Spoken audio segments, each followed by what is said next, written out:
ओम नमः शिवाय, ओम नमः शिवाय, ओम नमः शिवाय। संसार में सब मोह माया है और ये सत्य है। इस तरह के शब्दों का प्रयोग करने वाले ही मोह माया से परिचित नहीं होते। असल में माया क्या है या माया किसे कहते हैं, ये बात बहुत कम ही लोग जानते हैं। बल्कि हमारे ग्रंथ हमें बताते हैं कि मोह माया क्या है, लेकिन फिर भी लोगों ने उसके गलत मतलब ही निकाल पाए हैं। इसीलिए आज यह जानना और इसका प्रचार करना बेहद जरूरी है कि असलियत में माया क्या है। माया एक तरह से भ्रम है। माया भौतिक वस्तुएं हैं। पुत्र पुत्री सुंदर कन्या, बड़ा घर, खूब सारा पैसा, बड़ा गाड़ी, बैंक बैलेंस, जमीन जायदाद, जिसे हम अपना मानते हैं। लेकिन वास्तविकता में सब माया है और मोह यानी इन सब को भोगने का लालच हमारे अंदर भरा पड़ा है। लेकिन इसका मतलब ये नहीं इस सांसारिक जीवन में इसे त्याग कर देना चाहिए, बल्कि हमें समझना चाहिए कि भौतिक वस्तुएं और सुख सुविधा पल भर के लिए होती हैं। अगर ये हमसे छीन जाए तो हमें दुखी नहीं होना चाहिए। यह तब होगा जब हम माया और मोह के बंधन को समझें और इसके पीछे न भागें। धीरे धीरे आप मोह और माया से मुक्त हो जाएंगे। यह भौतिक वस्तुएं और सुख सुविधा पल भर के लिए होती हैं। अगर ये हमसे छीन जाए तो हमें दुख नहीं होना चाहिए। यह तब होगा जब हम मोह माया के बंधन को समझें और इसके पीछे ना भागे। आप जरा अपने आप को ही देख लीजिए। जब कोई बड़ी कामयाबी के बाद खूब सारा पैसा, बड़ा घर, जमीन जायदाद, बैंक बैलेंस, सुंदर स्त्री, पुत्र पुत्री आदि जब आपको मिल जाता है तो आप कहते हैं कि सब भगवान ने दिया है। लेकिन जब यही सब चीज आपके पास नहीं रहती है तो आप कहते हैं, भगवान ये तूने क्या किया, मुझसे क्या भूल हुई, मुझे ये सब क्यों जीना। लेकिन ये सब चीज भगवान ने ही आपको दी है। आपको इसके बदले और ज्यादा दे दे, लेकिन आप नहीं मानेंगे। आप उसे चीज की वजह से आप दुखी हो जाएंगे।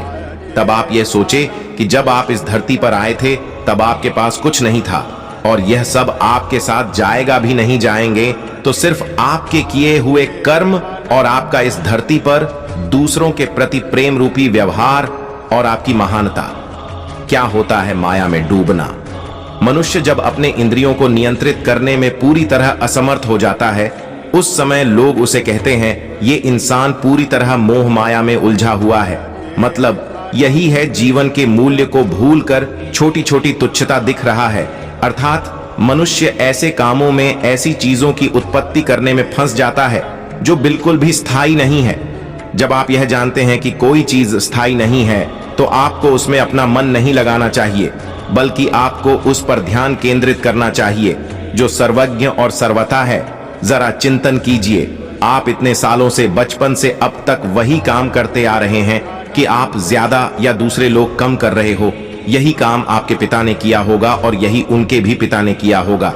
ऐसा ही कितने सालों से लोग दोहराते आ रहे हैं, फिर भी हम ये नहीं समझ पा रहे हैं। जो सर्वज्ञ और सर्वथा है, जरा चिंतन कीजिए। आप इतने सालों से, बचपन से अब तक वही काम करते आ रहे हैं कि आप ज्यादा या दूसरे लोग कम कर रहे हो। यही काम आपके पिता ने किया होगा और यही उनके भी पिता ने किया होगा।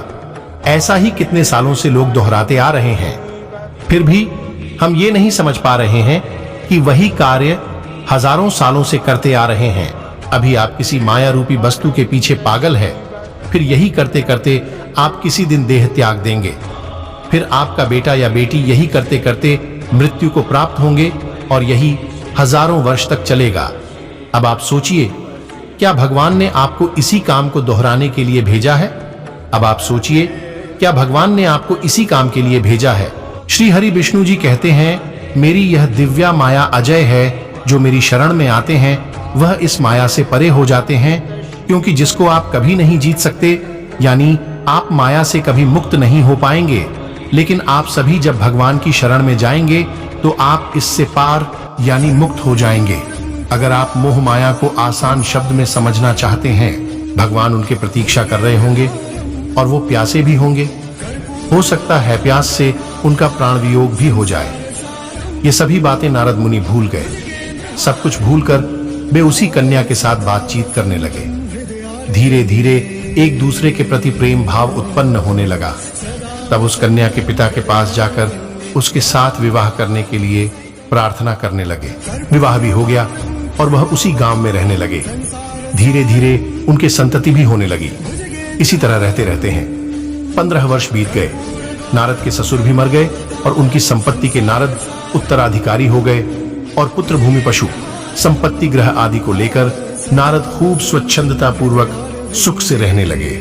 अंत में उन्हें यह बोध होने लगा कि वे खूब सुखी हैं। उसी समय उस राज्य में भयंकर बाढ़ आ गई और पूरा गांव डूब गया। मकान सब गिरने लगे, मनुष्य पशु पक्षी सब बहने लगा। नारद को भी भागना पड़ा। एक हाथ से स्त्री को पकड़ा, दूसरे हाथ से 2 बच्चों को और एक बालक को कंधे पर बिठाकर उसे भयंकर नदी को पार करने की चेष्टा करने लगे। कुछ दूर जाने के बाद ही लहरों का बैग बढ़ने लगा। कंधे पर बैठा शिशु बह गया। उस शिशु की नारद किसी तरह बचा न सका, नदी की लहरों में बह गया। नारद निराश और हताश होकर जोर जोर से चिल्लाने लगा। थोड़ी दूर जाते ही एक और संतान डूब कर मर गया। अंत में नदी की तेज लहरों की वेग से पत्नी भी उनके हाथ से छूट गई और बेखुद नदी के किनारे गिरकर मिट्टी में लोटपोट होकर दुखी मन से रोने लगे। और इस समय किसी ने उनके पीठ पर कोमल हाथ रखकर कहा, नारद, जल कहां है? तुम तो जल लेने गए थे। मैं तुम्हारी प्रतीक्षा में हूं। तुम्हें गए आधा घंटा हो गया है। आधा घंटा में नारद के लिए 15 साल बीत चुके थे। फिर नारद ने आदर पूर्वक अपने दोनों हाथों से भगवान विष्णु को नमन किया और उनसे क्षमा मांगी। फिर कहने लगा, प्रभु, आधा घंटा में आपने मुझे 15 साल का जीवन यापन करना दिखा दिया है। आप धन्य हैं प्रभु। आज पता चला मोह और माया कैसा होता है। दोस्तों, अगर कहानी पसंद आई हो तो चैनल को लाइक एंड सब्सक्राइब जरूर करें। धन्यवाद।